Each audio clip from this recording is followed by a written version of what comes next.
पूरे दिन बुरा हाल रहा है मार्केट का। एक टाइम पे लगभग 1% भी टच करने वाला था गिरावट का हालात। मेन इंडेक्स हमारा निफ्टी से सेंसेक्स दोनों काफी गिरा पड़ा था, लेकिन लास्ट में हमें काफी तगड़ा मूव देखने को मिला एंड अच्छी खासी रिकवरी हुई। एंड 1% तक आप मान सकते हो, रिकवर कर सकते हो लोएस्ट पॉइंट से। एंड अच्छा खासा ग्रीन में हमें क्लोज होता हुआ निफ्टी 50 इंडेक्स देखने को मिला है। सोचो, एक टाइम पे जहां 1% तक निगेटिव में जा चुकी थी, वही वही आपको पॉजिटिव में 1% पॉजिटिव में 25-26% दिखेगा, लेकिन लोएस्ट पॉइंट से काफी ज्यादा रिकवरी हुई है। और आज का दिन ही वैसा था, ऐसी मूव्स आती है ऐसे दिनों में। लेकिन जो हालात है वो काफी वॉलेटाइल है, जो सिचुएशन है वो पॉजिटिव नहीं हुई है, उसको लेकर कुछ उल्टा पॉजिटिवनेस वाला न्यूज नहीं आया है। सारी अपडेट्स के बारे में हम बात करेंगे इस वीडियो के अंदर में। काफी सारी अपडेट्स हैं। पहले अगर इंडेक्स के हालात देख ले तो क्लोजिंग टाइम पे जो 3:30 का टाइम था, वहां पे जो इंडेक्स के हालात थे उसकी बात करते हैं। 10 मिनट बाद जो एग्जैक्ट वैल्यू आती है वो थोड़ी सी पॉइंट में इधर उधर हो सकती है, लेकिन ग्रीन में तो रहेंगे ही रहेंगे। जैसे निफ्टी 100 जो हमारा लार्ज कैप इंडेक्स है वो 0.27 पॉजिटिव में था। निफ्टी 500 जो फ्लेक्सी कैप का इंडेक्स है वो 0.26% पॉजिटिव में था। Nifty mid cap 150 index 0.38% positive में था, जो कि मिड कैप फंड्स का बेंचमार्क इंडेक्स है। निफ्टी स्मॉल कैप 250 जो कि स्मॉल कैप का बेंचमार्क इंडेक्स है वो 0.02% निगेटिव में था। तो ऑलमोस्ट फ्लैट था ये। लेकिन जो स्मॉल कैप फंड्स हैं वो फ्लैट नहीं रहेंगे, वो कल पॉजिटिव में रिटर्न होते हैं। क्यों पॉजिटिव में रिटर्न देंगे? क्योंकि स्मॉल कैप इंडेक्स फ्लैट है, लेकिन large cap mid cap positive में है।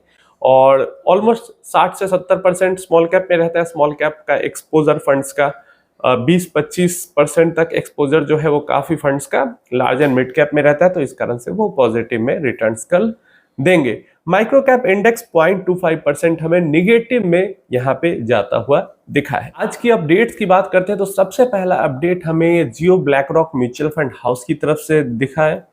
तो अभी तुरंत ही उनके 5 इंडेक्स फंड लॉन्च हुए हैं। 4 इक्विटी इंडेक्स फंड और 1 डेट इंडेक्स फंड लॉन्च हुआ है।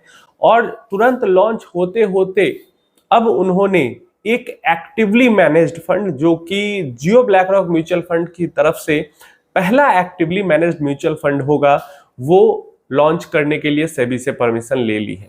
और बहुत जल्द ही हमें Jio BlackRock flexi cap mutual fund scheme का एनएफओ आता हुआ दिखेगा एंड देन वो स्कीम लॉन्च हो जाएगी।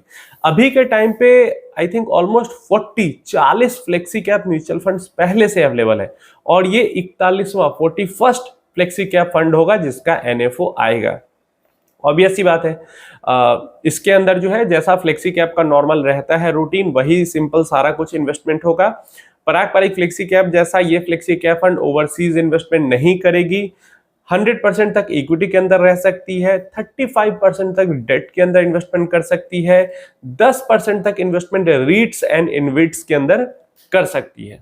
अलादीन जो प्रॉपर ब्लैक रॉक का प्लेटफॉर्म है, टेक प्लेटफॉर्म है, उसके द्वारा उसको इसके अंदर फ्लेक्सी कैप फंड के अंदर इंटीग्रेट किया जाएगा और बहुत जादुई कुछ काम कर लेगा, ऐसा कुछ कहा जा रहा है मीडिया के द्वारा। लेकिन अब मुझे तो लगता नहीं कि कुछ जादुई होने वाला है। चलिए 6 महीना 1 साल बीतेगा तो समझ में आएगा कि ये फ्लेक्सी कैप फंड क्या जादुई कर देता है अलादीन टेक्नोलॉजी को लेकर। लेकिन इन्वेस्टमेंट के लिए दौड़ना नहीं है, जल्दबाजी नहीं करनी है, होल्ड नहीं मचाना है, क्योंकि मैंने पहले ही आपको बताया 40 म्यूचुअल फंड्स हैं फ्लेक्सी कैप कैटेगरी में जो इस फंड से पुराने हैं, और कई तो 20-20 साल 30-30 साल पुराने फ्लेक्सी कैप फंड अवेलेबल है मार्केट के अंदर में। तो पुराने फ्लेक्सी कैप फंड को प्रायोरिटी देनी चाहिए, क्योंकि उन्होंने ऑलरेडी अपनी स्ट्रेटजी को प्रूव कर रखा है मार्केट के अंदर में। इसको अभी प्रूव करना बाकी है, ये अगले 3-5 साल में प्रूव करेगी। तो इस चीज का ध्यान रखे, दौड़ कर मतलब जल्दबाजी करके बस एनएफओ के अंदर पैसा डालना है। क्योंकि मैं लगातार ये वीडियो बना रहा हूं कि धैर्य रखना है, पेशेंस रखना है, फिर भी मैं देख रहा हूं कि बहुत सारे लोग इन्वेस्टर जो है मेरे व्यूअर्स में से भी बजाज के फंड्स में, जियो के फंड्स में घुसे चले जा रहे हैं।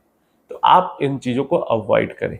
नेक्स्ट अपडेट हमारे पास आ रही है। ट्रम्प तो मतलब रुकने का नाम नहीं ले रहे हैं, उसके बारे में बात करेंगे।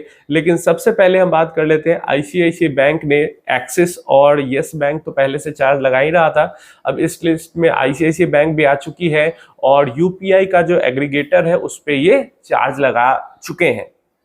चार्ज कितना, अप टू 6 रुपीज तक 0.02% जो ट्रांजेक्शन का होगा उसका चार्ज लगेगा। अब 6 रुपए, मैक्सिमम 6 रुपए तक ये लग सकता है।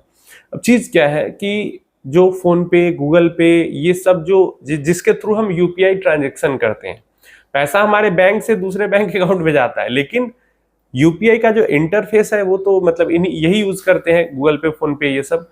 तो इन पे चार्ज लगाया जा रहा है। अभी डायरेक्ट कस्टमर पे कोई चार्ज नहीं है। जो बैंक्स है वो यूपीआई वाले एप्लीकेशंस पे चार्ज लगा रही है, और प्रेजेंट टाइम पे जो यूपीआई वाले ये एप्लीकेशन है वो उस चार्ज को एब्जॉर्ब कर रहे हैं, वो भर रहे हैं उस चार्ज को। हो सकता है लगातार जब सारे बैंक्स ऐसा कर देंगे और मतलब हैवी होने लगेंगे चार्जेस, तो हो सकता है भविष्य में जो यूपीआई है वो चार्जेबल हो जाए। जैसे किसी किसी बैंक के एप्लीकेशन के थ्रू हम आईएमपीएस करते हैं तो हमें चार्ज देना पड़ जाता है। जैसे फेडरल बैंक के थ्रू 6 रुपए का चार्ज लगता है, पर ट्रांजेक्शन 6 रुपीज का चार्ज लगता है, चाहे कितना रुपया भी भेजो। तो हो सकता है वैसे यूपीआई पे भी चार्जेस अप्लाई हो जाए आगे चल के, यूपीआई फ्री नहीं रहे। और अगर यूपीआई फ्री नहीं रहेगी तो ये जो डिजिटल इकोनॉमी है इस पे बहुत बड़ा डेंट पड़ेगा यूपीआई फ्री, क्योंकि सब लोगों को आदत हो चुका है ना 10 रुपए, 5 रुपए, 50 रुपए, 100 रुपए भी यूपीआई से भेजने के, तो वापस लोग कैश पे लौट जाएंगे जब चार्ज लगने लगेगा। तो ऐसा मुझे लगता है। आप अपनी राय इसके बारे में कमेंट बॉक्स में जरूर देना। नेक्स्ट अपडेट, इंडिया ने रिप्लाई किया है जो ये 50% टैरिफ आया है, तो उस पर पीएम मोदी जो है उन्होंने कहा है कि हम अपने फार्मर्स का जो इंटरेस्ट है उसको प्रोटेक्ट करेंगे किसी भी हालत में। ये 50% वाले टैरिफ के जो लगा है उसके ऊपर उन्होंने बयान दिया है। क्योंकि अब टैरिफ तो देखो, रसिया का तेल का बहाना लेकर, लेकिन टैरिफ तो इसीलिए लगाया जा रहा है क्योंकि जो डील जैसा अमेरिका चाहता है वैसा नहीं हो रहा है। अमेरिका कह रहा है ओपन करने के लिए एग्रीकल्चर प्रोडक्ट्स को ओपन कर, डेयरी प्रोडक्ट्स को ओपन करने के लिए, जीएम प्रोडक्ट्स सबको ओपन करने के लिए कह रहा है, और इंडिया इसको ओपन करना चाह नहीं रहा है क्योंकि बहुत ज्यादा डिपेंडेंसी है फार्मर्स की। इंडिया के अंदर बहुत लोग खेती करते हैं, तो इस कारण से पीएम मोदी की तरफ से, मान लो हमारी सरकार की तरफ से ये बयान जारी हुआ है कि 50% टैरिफ लग रहा है, कोई दिक्कत नहीं है, जहां तक जिस हद तक लड़ना होगा, जो करना होगा जैसे करेंगे, लेकिन हम अपने लोगों के, फार्मर्स के इंटरेस्ट के साथ किसी तरीके का खिलवाड़ नहीं होने देंगे। अब यहाँ पे मिड मार्केट में कह सकते हो, या फिर मतलब न्यूज तो आ ही चुकी थी, मतलब ज्यादा फैली ये न्यूज मिड मार्केट में, हमारे जब मार्केट थोड़ा ओपन था तभी ये न्यूज फैल रही थी कि ट्रम्प की तरफ से एक बयान आया है कि जो 25% का additional tariff as a penalty लगाया गया है इंडिया के ऊपर, रसिया से इंडिया तेल खरीदता है इसलिए, ये टैरिफ नहीं खत्म होगा अगर रसिया यूक्रेन का जो ये सीज फायर भी हो जाता है फिर भी।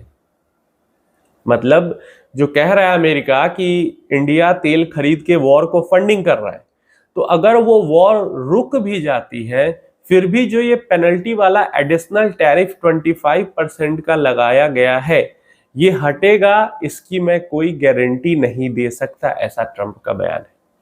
कहीं कहीं से कुछ कुछ न्यूज़ेस आ रही हैं कि ये जो 25 से 50 हुआ है टैरिफ, ये टैरिफ अल्टीमेटली 100% तक भी जा सकता है। कुछ कुछ सोर्सेज से ऐसी न्यूज आ रही है कि अमेरिका ट्राई कर रहा है हर तरीके का फोर्स अपनाने का, और वो 100% तक टैरिफ को ले जाएगा। तो इन सब चीजों का भी जो थोड़े से हालात हैं, वॉलिटिलिटी है मार्केट की, इन सब चीजों का भी असर हो रहा है, क्योंकि कई सारी न्यूज आते जा रही और कुछ अच्छी न्यूज आ नहीं पा रही है। कुछ अच्छी न्यूज मतलब क्वार्टरली रिजल्ट्स अगर आ जाते रहे इस बार अच्छा तो कुछ ठीक रहता। ऊपर से वैल्यूएशन को लेके अलग हल्ला मचाया जा रहा है, जबकि हम एज ए एसआईपी इन्वेस्टर हैं, अगर 15 साल, 20 साल, 10 साल का भी गोल है तो हमें वैल्यूएशन से उतना मतलब नहीं है।